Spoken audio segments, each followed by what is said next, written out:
My name is Rebecca Mitchell, and at 29 years old, I never expected to be standing on my childhood porch with tears freezing on my cheeks. After driving 5 hours from Boston to Michigan with a trunk full of carefully wrapped gifts, my own mother opened the door and said those words I will never forget. "You weren't invited. This is for family only." I turned around without a word, somehow maintaining my composure until I reached my rental car. Minutes later, my sister Stephanie texted, "Don't take it personally. You know how you are." That was when I smiled, knowing exactly what needed to happen next. While I tell you what happened next, let me know where you're watching from and subscribe if family drama speaks to your soul. Growing up in Lakeside, Michigan was picturesque on the surface.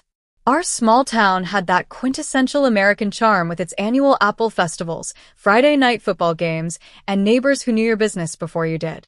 But behind our faded blue clapboard house with its sagging porch, my family life was anything but idyllic. My mother, Patricia, was the undisputed ruler of our household. Standing barely 5'3", what she lacked in height, she made up for in the sharp sting of her words. She had a particular talent for making me feel like an inconvenience from my earliest memories. My father, Robert, was her opposite in every way. Tall, soft-spoken, and perpetually exhausted from his factory job, he chose peace at any price, even if that price was his backbone. Then there was my younger sister, Stephanie, born 3 years after me with golden curls and a natural ability to work the family system to her advantage. Rebecca, why can't you just be easy like your sister? Became my mother's constant refrain throughout my childhood. Easy meant compliant. Easy meant never questioning. Easy meant accepting that Stephanie deserved the last piece of cake, the new school clothes, and the unconditional affection I craved but never received. Money was always tight in our household. The factory where my father worked had been threatening layoffs for as long as I could remember. My mother worked part-time at the local pharmacy, but her income barely covered groceries. By 16, I was working weekends at the local diner, giving most of my paycheck to my parents while Stephanie enjoyed her weekends at the mall with friends. "This is just how family works, Rebecca," my mother would say when I handed over my earnings. "We all have to make sacrifices." Somehow, those sacrifices always seemed to fall heaviest on my shoulders. School became my refuge. While my social life suffered from the long hours working and studying, my grades flourished. When the acceptance letter from Wharton School of Business arrived with a partial scholarship, I thought my mother might finally show some pride. Instead, she looked at the envelope like it contained a death notice. "Philadelphia? That's just selfish, Rebecca. Your father could lose his job any day now. What about your family?" I went anyway. For the first time in my life, I put myself first, though the guilt followed me all the way to Pennsylvania. Even from hundreds of miles away, I couldn't escape the family dynamic. Monthly calls home were filled with subtle reminders of my absence during hardships, veiled accusations of abandonment wrapped in sighs and pregnant pauses. Despite this, I still sent money home. When my father finally did lose his factory job during my sophomore year, I set up a joint account with my mother and deposited a portion of my work-study money every month. It wasn't much, but it helped keep the lights on. My roommate Tasha thought I was crazy. "They're adults, Rebecca. They should be helping you through college, not the other way around." I dismissed her concerns. "You just don't understand how things work in my family." After graduation, I landed a position at a financial advisory firm in Boston. The starting salary was more money than my parents had ever seen, and I felt a responsibility to share my good fortune. When Stephanie decided she wanted to attend Michigan State, I paid her tuition in full. When my parents' roof leaked, I paid for the repairs. When their car broke down, I financed a new one. I became the family's unofficial banker, sending money home regularly and maintaining the joint account for emergencies. The thanks never came. Instead, each gift was received as an entitlement, each payment expected rather than appreciated. Phone calls became less about connection and more about financial requests. "Rebecca, the property taxes are due," or "Rebecca, Stephanie needs a new laptop for school." Years passed this way, with me building my career in Boston while serving as the family ATM from afar. I made senior financial advisor by 28, an achievement that went unacknowledged by my family. When I called to share the news, my mother interrupted with concerns about the water heater. The distance between us grew, not just in miles, but in emotional connection. Holidays became complicated negotiations that usually ended with me spending them alone in my Boston apartment, making excuses about work commitments to avoid the awkwardness of going home.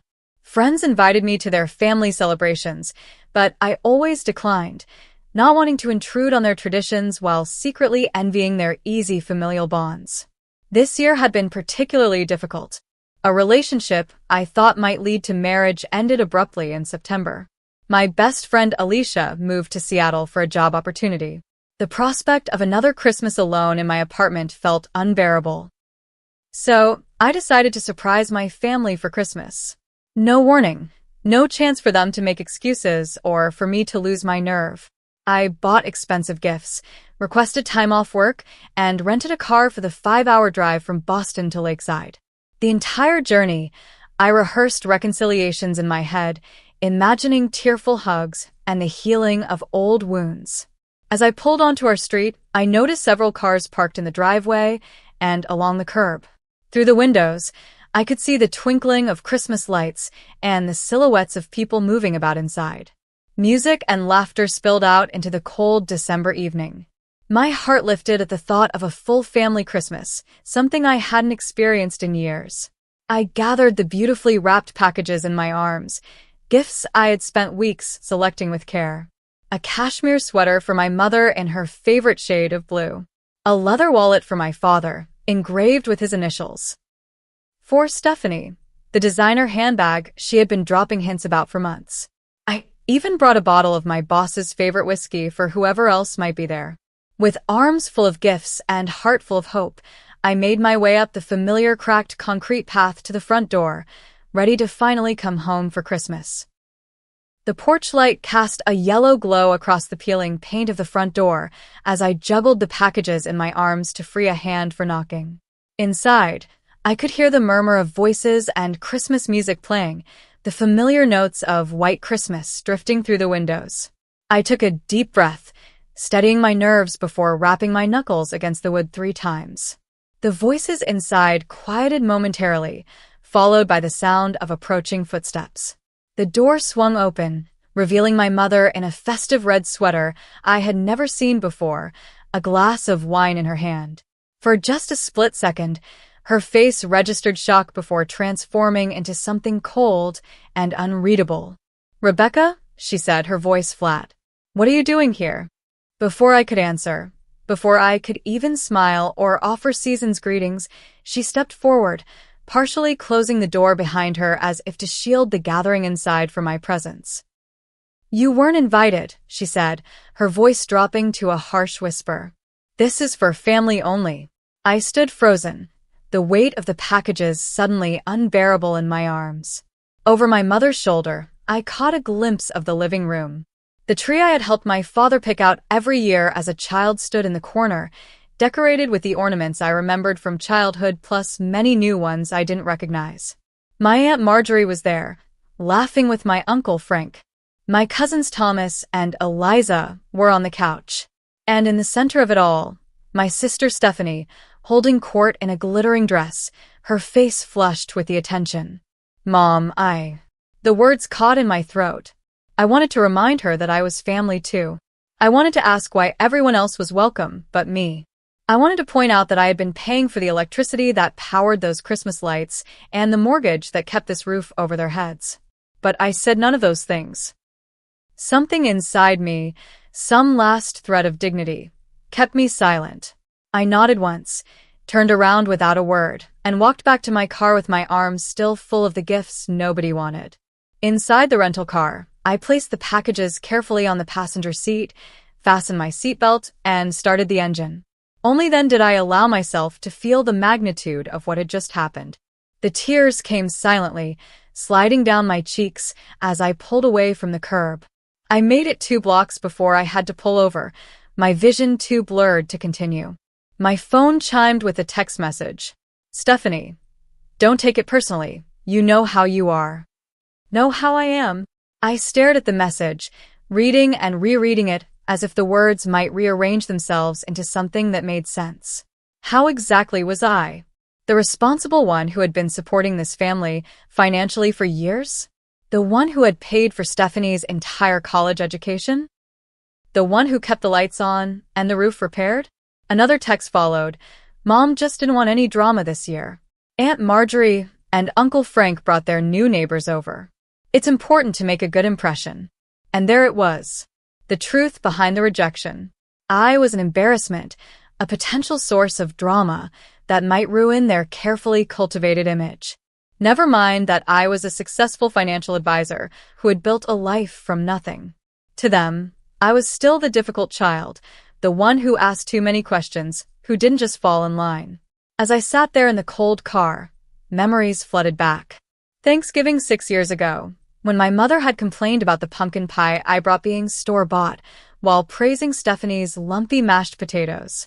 Christmas 3 years back, when I'd been seated at the far end of the table next to a distant cousin nobody liked, despite having flown in from Boston and brought expensive gifts for everyone. Last Easter, when I'd called to wish them a happy holiday only to be rushed off the phone because they were just sitting down to dinner with actual family who made the effort to be here. My phone pinged again.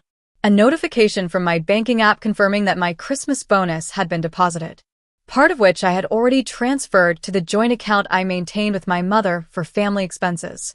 $12,000 sitting there, waiting to bail them out of their next financial emergency. Money I had earned through years of hard work while they treated me like an unwelcome stranger. Something shifted inside me in that moment. The hurt crystallized into clarity. The tears dried on my cheeks. I had been allowing this treatment for years, financing my own emotional abuse, while desperately seeking approval that would never come. I pulled up the navigation on my phone and searched for nearby hotels. The Holiday Inn Express showed vacancies. I made a reservation for 3 nights, dried my eyes, and drove toward the promise of a clean room where I could think. Check-in was mercifully quick. The front desk clerk, a young woman named Melody with kind eyes, must have noticed my red-rimmed eyes but was professional enough not to comment. "Will you be joining us for the complimentary breakfast tomorrow, Ms. Mitchell?" she asked as she handed me the key card. "Yes," I replied, realizing I had no other plans for Christmas morning. "Thank you." In my room, I unpacked my laptop and spread my financial documents across the desk. For years, I had been managing my family's finances alongside my own, keeping meticulous records out of professional habit. Now, those records would serve a different purpose. I opened a spreadsheet and began typing. Joint account with mother. $12,000 current balance. Monthly utilities for family home. $327 average. The credit cards, where I was primary account holder with family as authorized users. 3 cards, approximately $4,200 in current charges. Car insurance payments for Stephanie and Dad, $189 monthly. The numbers told a story of financial dependence that had been going on for far too long. As I worked, a strange calm settled over me. This wasn't about revenge. It was about boundaries that should have been established years ago. It was about self-respect. It was about finally acknowledging that I could not buy the love and acceptance I craved from people unwilling to give it freely. I opened my banking app and froze the joint account. I logged into the utility company websites and canceled the automatic payments, making sure to notify them that I was no longer responsible for these bills. I called the credit card companies and reported the authorized user cards as needing to be suspended. One by one, I dismantled the financial support system I had built around my family, my fingers moving efficiently across the keyboard as I severed each connection. There was no pleasure in these actions, no vindictive satisfaction, just a quiet determination to finally establish the boundaries I should have set long ago. When I finished, I drafted an email to my family lawyer in Boston, outlining the steps I had taken and my reasons for doing so. It was nearly midnight when I finally set my phone to silent, crawled into the hotel bed, and fell into an exhausted, dreamless sleep. The weak winter sunlight was filtering through the hotel curtains when I awoke the next morning. For a moment, I lay still, taking inventory of my feelings. The raw wound of last night's rejection still throbbed, but alongside it was something new, something that felt strangely like peace. I had finally taken action after years of enabling behavior, and regardless of what happened next, I knew I had made the right decision. I reached for my phone, bracing myself for the fallout. The screen lit up with notifications, 37 missed calls, 24 voicemails, 49 text messages. I set the phone aside without reading any of them. First, I needed coffee and a clear head to process what would come next. The hotel room coffee maker produced a serviceable cup, which I sipped while opening my laptop. I wanted to review exactly what I had done last night, making sure my actions had been measured rather than merely reactive. The frozen joint account contained $12,347.82. Money I had deposited over the past 2 years for family emergencies. In practice, these emergencies included Stephanie's spring break trip to Cancun, my mother's kitchen renovation, and my father's fishing equipment. Not once had they consulted me before withdrawing funds, and not once had any money been replaced. The utility bills I had been paying included electricity, water, internet, and the cell phone family plan. All told, about $487 monthly for services I didn't use but had been covering for over 3 years. I had canceled all automatic payments and removed myself as the responsible party on each account. Then there were the credit cards. I had added my parents and sister as authorized users on 3 of my accounts years ago. The idea had been to help them build credit and have access to funds for necessities. Instead, the cards had been used for restaurants, clothing, concert tickets, and various luxuries. The current balances totaled $4,582. 17. Charges I would pay off one final time. Car insurance for both my father and sister had been under my policy for years, saving them hundreds annually due to my good driving record and multi-policy discounts. I had removed them effective immediately, though I had paid through the current month. As I reviewed these financial entanglements, I created a comprehensive spreadsheet documenting every dollar I had contributed to my family over the past decade. The total was staggering, $87,342.19, not including gifts, flights home, or smaller expenses I hadn't tracked. Looking at the number in black and white, I felt a complex mixture of emotions. Shock at the sheer amount, anger at how it had been taken for granted, and underneath it all, a deep sadness that my financial contributions had never translated into the emotional connection I had been seeking. But today was not about regret. It was about reclaiming my financial and emotional independence. I picked up my phone and began listening to the voicemails, starting with the earliest from last night. Rebecca, what the hell? The cards aren't working. Call me immediately. My mother's voice, sharp with irritation rather than concern. Hey sis, mom's freaking out about the accounts. Whatever point you're trying to make, you've made it. Turn everything back on. Stephanie, managing to sound both bored and annoyed. Rebecca, honey, there seems to be some problem with the utilities and banking. Please call when you get this. My father, the only one who sounded genuinely confused rather than entitled. The messages continued, tracking my family's journey from annoyance to anger to the first stirrings of panic as the reality of their situation began to sink in. This is absolutely childish behavior, Rebecca. Turn everything back on right now, or I swear you'll regret it. My mother again, several hours later. The power company says the account is closed. It's Christmas Eve, for God's sake. What are we supposed to do? Stephanie, indignation giving way to alarm. By the most recent messages, recorded just an hour ago, the tone had shifted dramatically. Rebecca, please. We need to talk about this. The bank says you've frozen the account. We have people coming over for Christmas dinner. Please call me back.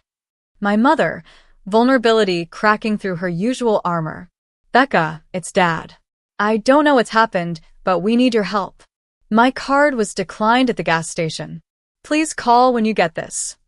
The text messages followed a similar pattern, starting with demands and accusations before transitioning to pleas and eventually something approaching contrition. I set the phone down without responding. This wasn't about punishing them or enjoying their distress. It was about establishing clear boundaries after years of being taken advantage of. I needed time to formulate a response that was firm but not cruel, clear but not vengeful. I showered and dressed carefully, selecting a professional-looking outfit from my suitcase. Then I headed to the hotel's business center, where I printed copies of my financial records, including the comprehensive spreadsheet showing my contributions over the years. I organized everything in a folder, creating a clear paper trail that would be difficult to dispute. While I worked, I called my colleague Mark in Boston, one of the few people who understood my family situation. "You did the right thing," he assured me after I explained what had happened. "They've been taking advantage of you for years. This isn't about revenge. It's about setting healthy boundaries." "It doesn't feel great," I admitted. "Part of me still feels guilty." "That's because you're a good person, Rebecca. But sometimes being a good person means saying no to people who consistently treat you poorly, even if they're family." His words strengthened my resolve. This wasn't about becoming cold or unfeeling toward my family. It was about requiring mutual respect as a condition of my support. It was about no longer allowing myself to be used as a financial resource while being excluded from the emotional benefits of family membership. As I finished organizing my documents, my phone rang again. Aunt Marjorie's name flashed on the screen. I hesitated before answering, unsure what role she was playing in all this. "Rebecca? Thank goodness you picked up. What in the world is happening over here? Your mother is beside herself." I took a deep breath. "It's a long story, Aunt Marjorie. But the short version is that I've been financially supporting the family for years while being treated like an unwelcome outsider. Last night made it clear where I stand, so I've stopped the financial support." A long pause followed. "I had no idea," she finally said, her voice quiet. "The way your mother talked, I thought you had abandoned the family years ago. She said you never sent money home, that you were too busy with your fancy Boston life to care about any of us." Her words struck me like a physical blow. Not only had my family been taking my money, but they had been lying about it to everyone else. I had been cast as the villain in their narrative while they quietly cashed my checks. "That's not true," I said, my voice steady despite the new hurt blossoming inside me. "I've been supporting them financially since college. I paid for Stephanie's entire education. I've covered the mortgage, utilities, everything. I have records of all of it." "Oh, Rebecca." The dismay in her voice was genuine. "I had no idea. None of us did." "They're at the house now?" "Yes, everyone's here. It's chaos. The power company called and said service would be disconnected this afternoon. Your mother can't access the bank account. Your father just got back from the gas station where his card was declined. And Stephanie keeps saying you're just having one of your episodes." I closed my eyes, centering myself. "Anne Marjorie, would you tell them I'm willing to meet and discuss this? There's a conference room here at the Holiday Inn. I'll book it for noon." "You're at the Holiday Inn?" "Not far from the house." Yes. "I came home for Christmas. I brought gifts." My voice caught slightly on the last word, the memory of standing on the porch with my arms full of unwanted presents still fresh. "Oh, honey." Her voice softened with genuine compassion. "I'll tell them. Noon at the Holiday Inn." "Thank you." I hung up, then immediately went to the front desk to arrange for the conference room. Melody was still there, coming to the end of her shift. "We have the cedar room available," she said after checking the system. "It seats up to 12 people. Will that be sufficient?" "More than enough," I replied. "It's a family meeting." Her eyes flickered with understanding. "Holiday family drama?" I smiled ruefully. "Something like that." "The room is yours from 11:30 to 2:30. Would you like us to provide coffee service?" "Yes, please. And water." As I walked back to my room to prepare for the confrontation ahead, I felt strangely calm. For the first time in my adult life, I was taking control of the narrative. Whatever happened next, I would no longer be the family ATM, silently funding my own exclusion. By 11:45, I was settled in the cedar room, my documents arranged neatly on the conference table. The hotel staff had provided a carafe of coffee, a pitcher of ice water, and enough cups for everyone. I had chosen a seat at the head of the table, a deliberate position of authority that I would never have claimed in previous family interactions. My phone continued to buzz with messages, which I scanned but didn't answer. The tone had shifted yet again, with my mother now vacillating between threats and appeals to family loyalty. "If you don't fix this right now, don't bother coming back to this house ever again." Followed 20 minutes later by, "Rebecca, please. We're your family. Families help each other. Whatever is upsetting you, we can work it out." Stephanie's messages were more direct. "Way to ruin Christmas for everyone. This is exactly why Mom didn't want you here." And then, "The power company says they're shutting us off at 3 p.m. unless we pay $267. I don't get paid until next week. Please, Rebecca." My father, characteristically, had sent only one text. "I don't understand what's happening, but I know you have your reasons. I'm listening when you're ready to talk." At 11:55, the conference room door opened and Aunt Marjorie entered alone. Her face was drawn with concern, but she offered me a tentative smile. "They're on their way," she said, taking a seat to my right. "Rebecca, I just want you to know that whatever happens next, I'm here to listen. I feel terrible about last night. If I had known you were coming—" "It's not your fault," I assured her. "You didn't know because they didn't want you to know. Just like they didn't want anyone to know about my financial support." She reached over and squeezed my hand. "I always thought it was strange how they talked about you. It never matched the sweet, responsible girl I remembered." Before I could respond, the door burst open and my mother stormed in, followed by my father, Stephanie, and to my surprise, Uncle Frank.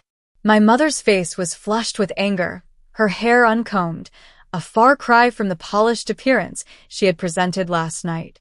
"What do you think you're doing?" she demanded without preamble, remaining standing while everyone else took seats around the table. "Freezing accounts? Canceling utilities? On Christmas? Have you completely lost your mind?" I looked at her calmly, refusing to match her energy. "Please sit down, Mom. I'm willing to discuss this rationally." "Rationally? There's nothing rational about cutting off your family's electricity at Christmas. People are coming for dinner in 4 hours. My father placed a gentle hand on her arm. "Patricia, please. Let's hear what Rebecca has to say." She shook off his hand but grudgingly took a seat, glaring at me across the table. Stephanie sat beside her, arms crossed defensively over her chest. Uncle Frank looked uncomfortable, clearly wishing he were anywhere else. "Thank you for coming," I began, my voice steady and professional, the same tone I used when presenting financial plans to clients. "I want to start by clarifying my actions. I have frozen a joint account that contains money I earned and deposited. I have canceled automatic payments for utilities that I have been covering for years. And I have suspended credit cards where I am the primary account holder and all of you are authorized users. I have not taken anything that belongs to you. I have simply stopped giving." "Those cards are ours," Stephanie interjected. "You can't just cut them off without warning." "Actually, I can. They're my accounts. You are authorized users, which means you use them with my permission. Permission I have now revoked." "This is ridiculous," my mother said. "Is this all because I didn't let you crash our Christmas gathering? You're acting like a spoiled child." I opened the folder in front of me and removed the spreadsheet, sliding copies across the table to each of them. "This is a record of my financial contributions to this family over the past 10 years. The total at the bottom is $87,342.19. That doesn't include gifts, flights home to visit, or various smaller expenses I didn't track. It represents mortgage payments when you were behind, utility bills I've covered continuously for 3 years, the full cost of Stephanie's education at Michigan State, car repairs, medical bills, and countless other expenses." My father picked up his copy, adjusting his glasses to study the numbers. His face paled visibly as he flipped through the pages. My mother refused to even look at hers. "We're your family," she said, as if that explained everything. "Families help each other." "Yes, they do," I agreed. "But help should go both ways. When was the last time any of you asked how I was doing? When I got promoted last year, I called to share the news." "Mom, you interrupted me to talk about the water heater." We were having an emergency. It's always an emergency.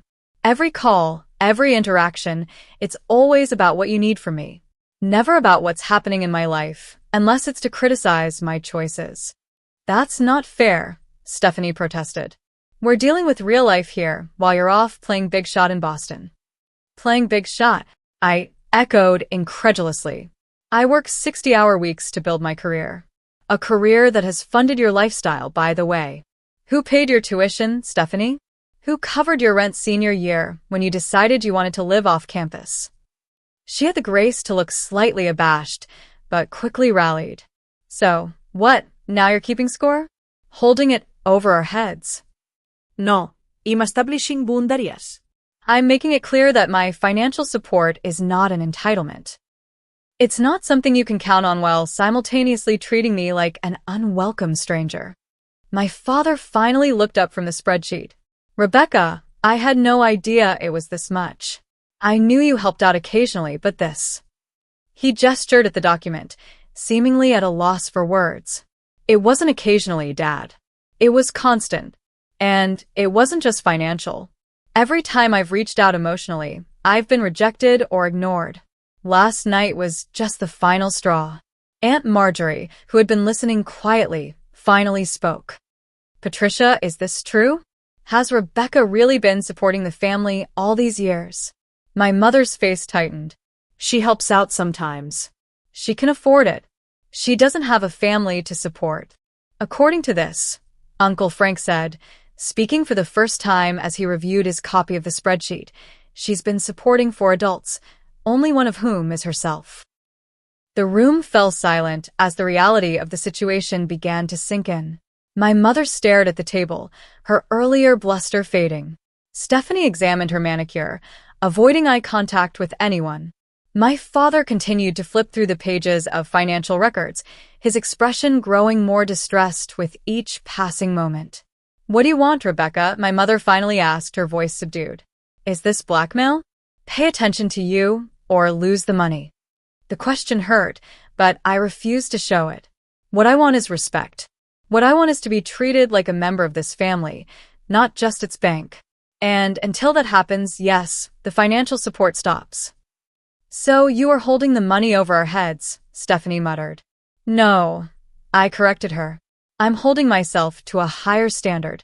I'm refusing to continue enabling a relationship that hurts me. I deserve better than what I've been getting from all of you. And what about Christmas dinner? My mother demanded, focusing on the immediate crisis rather than the underlying issues. We have 12 people coming at 4 o'clock. That's not my problem anymore, I said gently but firmly. You made it clear last night that I'm not part of family-only gatherings. So family-only problems are no longer my responsibility. The reality of their situation was finally dawning on all of them. Without my financial support, they were facing immediate practical challenges they were ill-equipped to handle.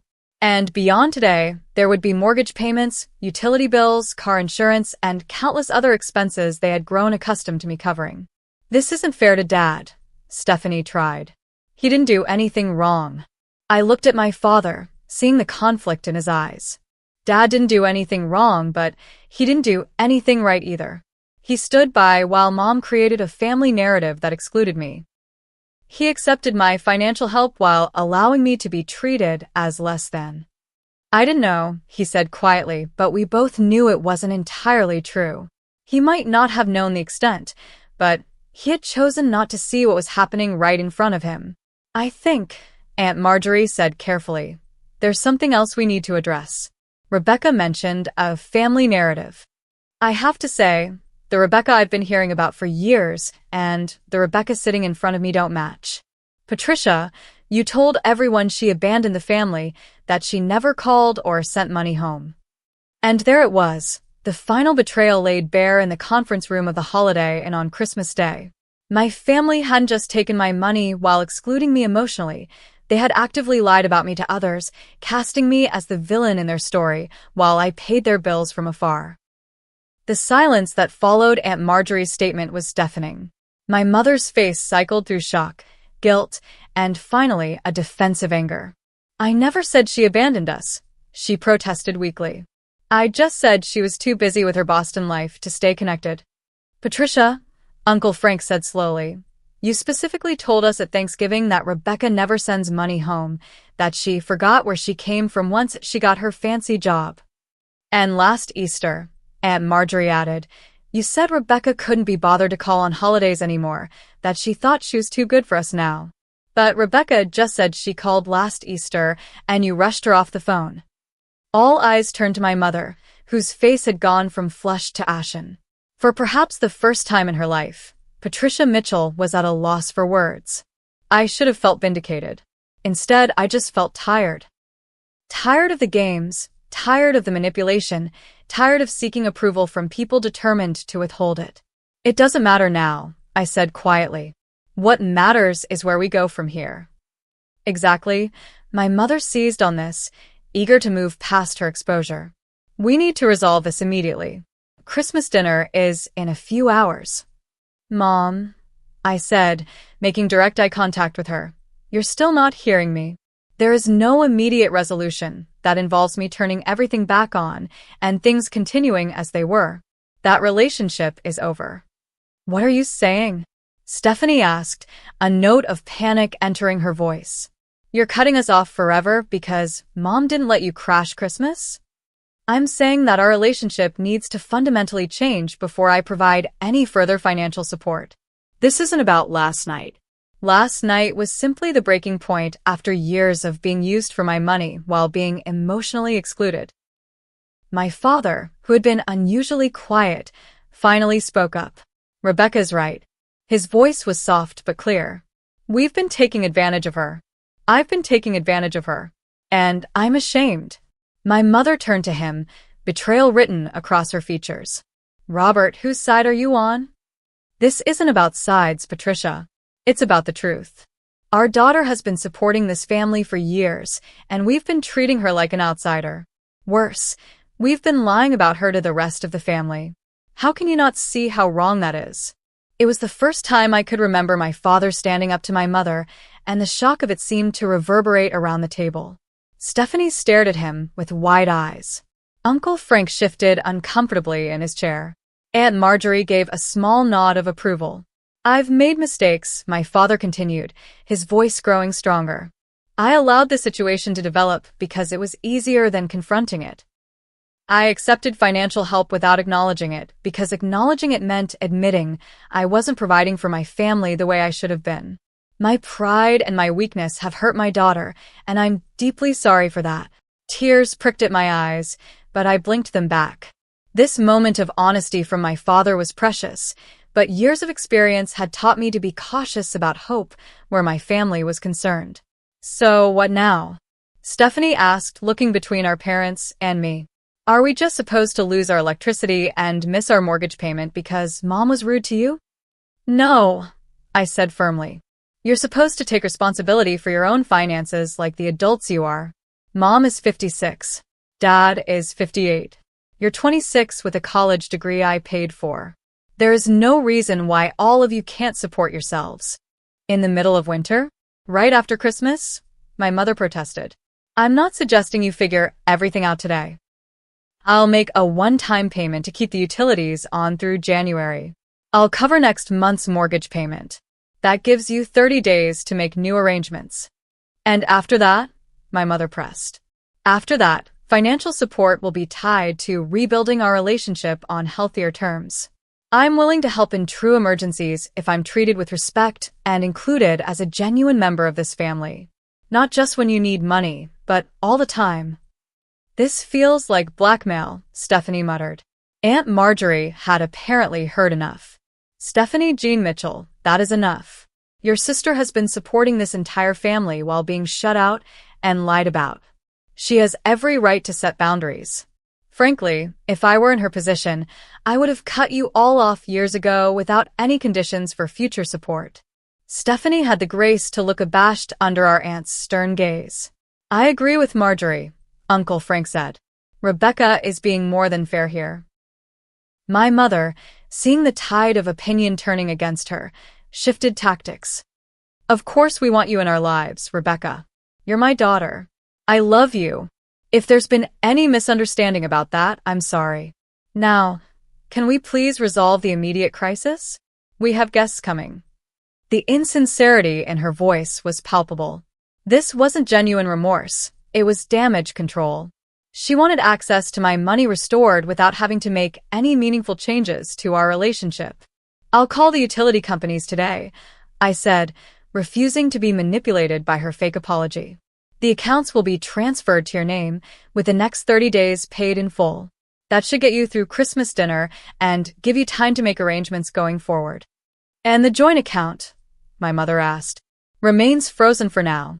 I'll release funds for the January mortgage payment directly to the bank. What about the credit cards? Stephanie asked. I'll pay the current balances, but the cards remain canceled. You'll need to apply for your own.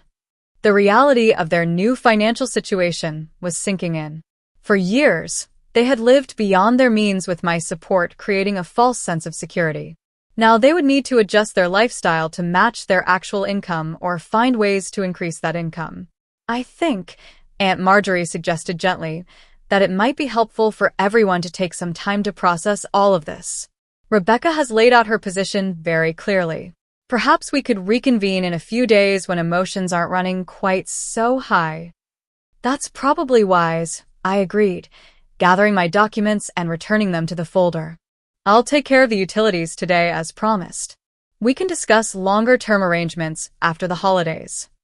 So that's it, my mother said, an edge of desperation in her voice. You're just going to leave us hanging? I'm giving you 30 days of full support followed by the possibility of continued help if our relationship improves. That's not leaving you hanging, Mom. It's offering you a path forward that respects both your needs and mine. As I stood to leave, my father rose as well. Rebecca, could I speak with you privately for a moment?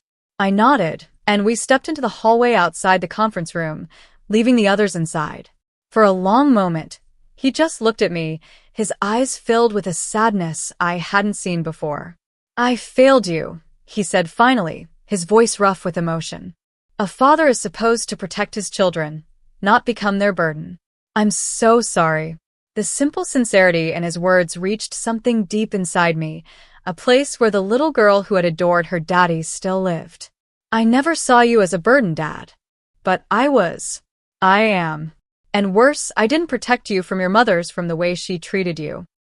I told myself it wasn't that bad, that all mothers and daughters have difficult relationships. But I knew. Deep down, I knew it wasn't right. Why didn't you ever say anything? He sighed heavily. Cowardice, plain and simple. It was easier to keep the peace than to stand up for what was right. I justified it by telling myself that at least you were strong, that you could handle it. I never stopped to think that you shouldn't have to handle it, that you deserved better.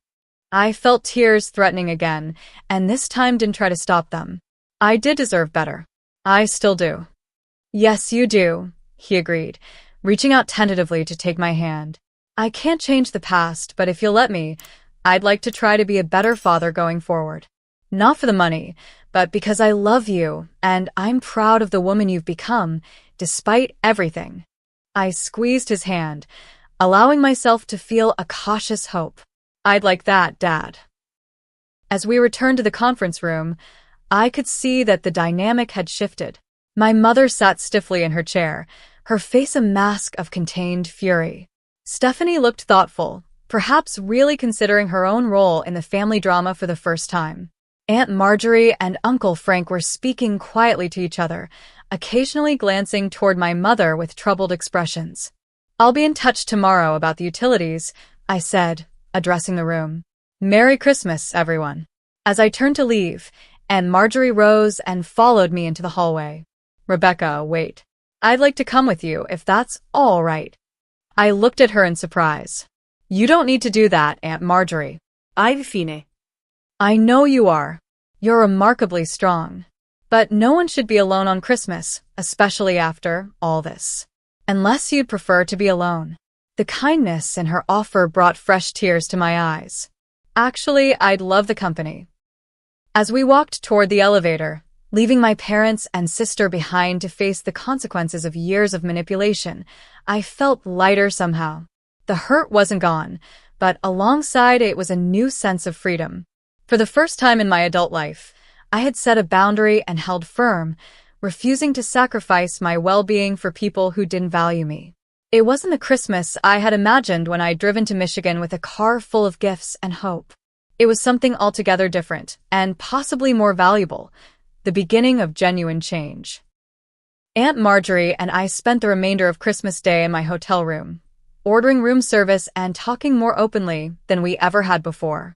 She shared memories of me as a child that were warm and loving, so different from my mother's constant narrative of me as difficult and demanding. "You are such a thoughtful little girl," she recalled as we shared a slice of the hotel's surprisingly decent chocolate cake. "Always making cards for everyone. Always the first to notice if someone was feeling sad. Patricia never saw that side of you. Or if she did, she never acknowledged it. Why do you think she's always been so hard on me?" I asked, the question that had haunted me for as long as I could remember. Aunt Marjorie sighed, setting down her fork. "I have theories, but no definite answers. Some of it might be that you remind her of herself, the parts of herself she doesn't like. You're strong-willed, independent, ambitious. All things Patricia might have been if her life had taken a different turn." "Mom? Ambitious?" "Oh, yes. Before she married your father, she had plans to become a pharmacist. She was taking classes at the community college, working at the pharmacy to get experience. Then she got pregnant with you, and those plans got set aside. I think part of her resented that, and unfortunately, she directed that resentment toward you." This was a version of my mother I had never imagined, a young woman with dreams beyond our small town. She never told me any of that. Patricia isn't good at vulnerability. Never has been. It's easier for her to be angry than to admit to regret or pain. Aunt Marjorie reached across the table to pat my hand. "That doesn't excuse how she's treated you, not at all. But sometimes understanding helps with the healing." We were interrupted by my phone ringing. Uncle Frank's name appeared on the screen. "Rebecca? Is Marjorie with you?" "She's not answering her phone." "Yes, she's here. Is everything okay?" He sighed heavily. "Depends on your definition of okay. The Christmas dinner is canceled. Your mother called everyone and made up some story about a gas leak in the house. The truth is, she's been having a complete meltdown since you left." "I'm sorry about the dinner," I said, meaning it. I hadn't wanted to ruin everyone's holiday. "Don't be. This has been a long time coming. To be honest, I'm glad it's all out in the open now." I put the phone on speaker so Aunt Marjorie could hear. "What's happening at the house?" she asked. "Patricia locked herself in the bedroom for a while. When she came out, she announced the dinner was canceled and started calling everyone. Stephanie left about an hour ago, said she needed space to think. Robert is sitting in the kitchen staring at that spreadsheet Rebecca made. I think he's in shock." "And you?" I asked. "I'm processing," he admitted. "It's a lot to take in. All these years, we thought. Well, Patricia gave us a very different picture of you and your relationship with the family. Finding out it was all a lie, that you've actually been supporting them financially while they shut you out, it's going to take some time to wrap my head around it." After we hung up, Aunt Marjorie and I sat in silence for a few moments, absorbing the update. Finally, she spoke. "You know, I've always had my doubts about Patricia's version of events. The Rebecca she described never matched the niece I knew. But I didn't push hard enough for the truth, and I'm sorry for that. You couldn't have known. Perhaps not the details, but I sensed something wasn't right. I should have made more of an effort to maintain our relationship independently of your mother." "We can do that now," I suggested, surprising myself with how much I wanted that connection. Her face brightened. "I'd like that very much." We spent the rest of the afternoon really talking about our lives and experiences. It turned out that Aunt Marjorie, my mother's older sister, had also experienced Patricia's difficult personality throughout their childhood. Many of the dynamics I had faced with my mother had played out between the sisters as well. "The difference is I could leave," Aunt Marjorie explained. "I could create distance when Patricia became too much. You were a child. You had no such option." As evening fell, my phone began ringing again. This time it was Stephanie. "Can we talk?" she asked, her voice lacking its usual confidence. "We're talking now," I pointed out. "In person, I mean. I'm actually in the hotel lobby." I glanced at Aunt Marjorie, who nodded encouragingly. "Come up to room 314. A few minutes later, a knock at the door revealed my sister, her eyes red-rimmed from crying, her usual perfect appearance slightly disheveled. "Aunt Marjorie, I didn't know you were here," she said, hesitating in the doorway. "I can step out if you two need privacy," Aunt Marjorie offered. "No, it's okay," Stephanie said, entering the room and perching uncomfortably on the edge of the desk chair. I needed to talk to Rebecca." I waited, giving her space to find her words. "I've been thinking about everything that happened today," she began haltingly. "About all the things you said, the spreadsheet, everything. And I realized that I've never thanked you properly for paying for my education. For any of it, really. It wasn't quite an apology, but it was a start. Why did you go along with Mom's lies about me?" I asked, the question that had been burning inside me since the revelation in the conference room. Stephanie looked down at her hands. "It was easier," she admitted. "When Mom would say things about you not caring or not helping, it was easier to believe that than to confront the truth, which was that we were taking advantage of you." And She hesitated, then continued, "It made me feel less guilty about getting the better treatment. If you were the bad daughter who abandoned the family, then it made sense that I was the good daughter who deserved everything." Her honesty was surprising and painful. All these years, my family had not only exploited my financial support, but had actively constructed a narrative that justified their treatment of me. "Did you ever defend me?" I asked, needing to know if there had been even a moment when my sister had stood up for me. Tears welled in her eyes. "No," she whispered. "I never did. And I'm sorry for that, Rebecca. I really am." The apology felt genuine, but I wasn't ready to simply forgive and move forward as if years of hurt could be erased with a few words. "I appreciate you saying that, Stephanie. It's going to take time for me to process everything and figure out what kind of relationship I want with you and with Mom and Dad going forward." She nodded, wiping at her eyes. "I understand. I just wanted you to know that I'm thinking about things differently now." Seeing that spreadsheet, hearing Uncle Frank and Aunt Marjorie's reactions, it made me realize how wrong it all was. After Stephanie left, promising to call in a few days after we'd all had time to reflect, Aunt Marjorie and I ordered dinner from a local restaurant that was open on Christmas. We ate in the hotel room, sharing stories and gradually shifting to lighter topics. By the time she left to return to her own home, we had made plans to meet for lunch the following week, independent of any family drama resolution. Alone in my hotel room that night, I finally allowed myself to fully feel the emotional impact of the day.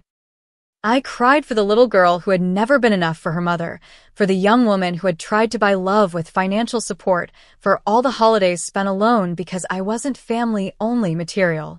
But beneath the grief was something new, something that felt like the beginning of healing. I had finally spoken my truth.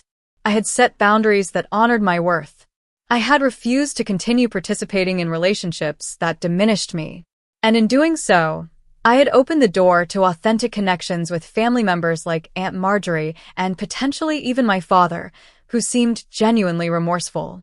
It wasn't the Christmas miracle I had hoped for when I drove to Michigan with a car full of gifts. It was messier, more painful, but ultimately more meaningful. Instead of another holiday pretending everything was fine while being treated as less than, I had initiated a process of genuine change. As I prepared for bed, I received one final text message for the day. It was from my father. "I know words aren't enough, but I want you to know I'm proud of you for standing up for yourself today. It took courage I've never had. If you're willing, I'd like to try to rebuild our relationship, not because of money, but because I miss my daughter. Sleep well, Rebecca." I held the phone to my chest, allowing myself to feel a cautious hope. This Christmas had torn apart the false narrative my family had constructed, exposing painful truths that could no longer be ignored. It wasn't a happy ending, not yet. But perhaps it was a necessary beginning. 6 months after that fateful Christmas, I stood in my Boston apartment gazing out at the skyline. Summer sunshine glinted off the harbor waters in the distance, a perfect June day unfolding before me. So much had changed since I'd driven to Michigan with a heart full of hope and a car full of unwanted gifts. Professionally, I had thrived. The confidence that came from finally establishing boundaries in my personal life had spilled over into my career. I had secured 3 major new clients, received a substantial promotion, and was now managing my own team at the firm. My boss had commented more than once on my new assertiveness, unaware of the personal transformation that had made it possible. My apartment reflected the changes as well. I had always maintained a beautiful space, but it had been functionally a hotel room, a place to sleep between work days. Now it felt like a home. Fresh flowers in colorful vases brightened the kitchen counter. Photos adorned walls that had previously been bare. Not family photos, not yet, but images of friends, of places I had visited, of moments that brought me joy. My relationship with my family had evolved in ways both expected and surprising. The 30-day grace period I had promised at Christmas had passed, and as agreed, I had ceased all regular financial support. The transition had been difficult for them, particularly my mother, who had been forced to return to work part-time at the pharmacy to help make ends meet.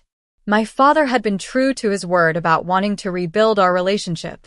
We spoke weekly now, our conversations initially awkward, but gradually warming into genuine connection.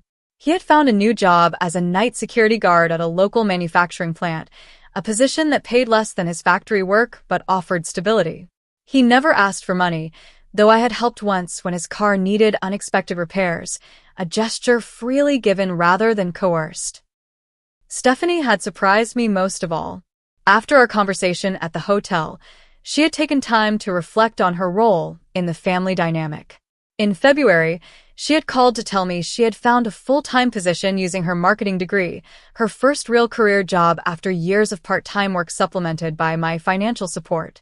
Last month, she had repaid a small portion of what I had contributed to her education, not because I had asked, but because she wanted to demonstrate her commitment to a more balanced relationship. My mother remained the most resistant to change. Without direct access to my money, she had been forced to adjust her lifestyle and her narrative about me. Our limited communications were still strained, filled with subtle digs and passive-aggressive comments. But there was a difference now. I no longer accepted her framing of me as the difficult daughter, the family disappointment. Each attempt at manipulation was met with calm clarity, each guilt trip returned to sender. The most unexpected development had been my relationship with Aunt Marjorie. True to our Christmas Day promise, we had maintained regular contact independent of the rest of the family. She had visited me in Boston twice, and we spoke on the phone weekly. She had become the family connection I had always craved, offering wisdom, support, and genuine affection without conditions. My phone chimed with a text message, pulling me from my reflections. It was from Alicia, my friend who had moved to Seattle months ago. Video call in 10? Need your financial genius for apartment hunting advice. I smiled, settling onto my couch with a cup of coffee. Another change in the aftermath of Christmas. I had begun investing more deeply in friendships that nourished rather than depleted me. Alicia and I spoke regularly now, our connection stronger despite the distance. As I waited for her call, I thought about the profound lessons of the past 6 months. I had learned that boundaries aren't selfish, but essential for healthy relationships. I had discovered that my worth wasn't determined by what I could provide financially or otherwise, but was inherent and unchangeable. Most importantly, I had realized that sometimes the family we need isn't necessarily the one we're born into, but the one we create through genuine connections based on mutual respect and care.